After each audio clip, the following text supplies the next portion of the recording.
Kwa jina la Baba na la Mwana na Roho Mtakatifu. Amina. Novena ya Bikira Maria wa Kibeho, siku ya 7. Maria ni mama anayetufariji katika majonzi.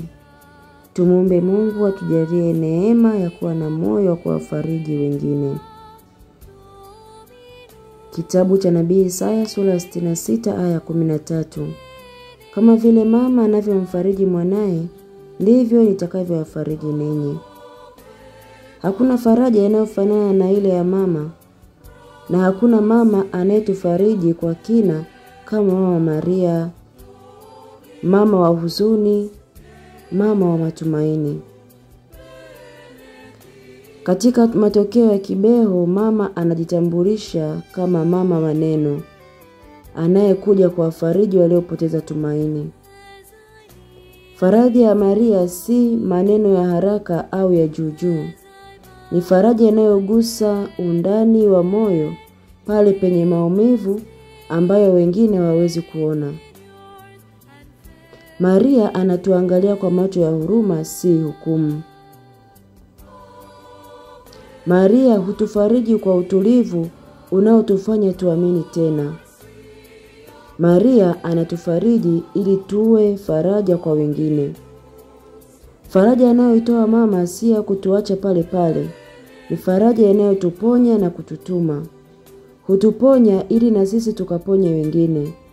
Hutufariji ili na sisi tuwe sauti ya huruma kwa waliojeruhiwa. Mama wa Kibeho alisema, kama hamtapenda, kama hamtafanya watu wajisikie kupendwa, dunia itajaa giza. Kwa hiyo, faraja ya Maria inatugeuza kuwa taa kwa wengine. Kuwasikiliza wanaolia, kuwa karibu na wanaoteseka, kutopuuza walioanguka, kuwapa pole walio katika shimo la huzuni. Kwa sababu hakuna faraja kubwa kama ile tunayotoa kutoka kwa kile tulichokipitia. Tuombe. Ee Bikira Maria, mama wa Kibeho, mama wa faraja isiyokoma, ninakuja mbele yako leo nikiwa na maumivu, huzuni na mizigo ya moyo wangu.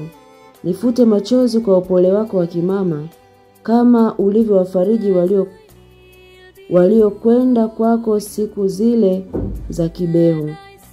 Mama, niweke chini ya mavazi yako matakatifu, unitie amani, utulivu na nguvu ya kusimama tena. Nifundishe kuwa faraja kwa wengine kama unavyonifariji mimi. Niongoze nisipotee katika majonzi, bali nipate tumaini jipya katika mwanao Yesu Kristo. Amina.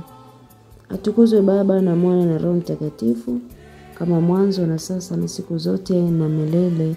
Amina. Tunaukimbilia ulinzi wako, mzazi mtakatifu wa Mungu. Usitunyime tukiomba katika shida zetu. Utuokoe siku zote kila tuingiapo hatarini. Ee Bikira mtukufu uliyebarikiwa. Amina. Kwa jina la Baba na la Mwana na Roho Mtakatifu. Amina.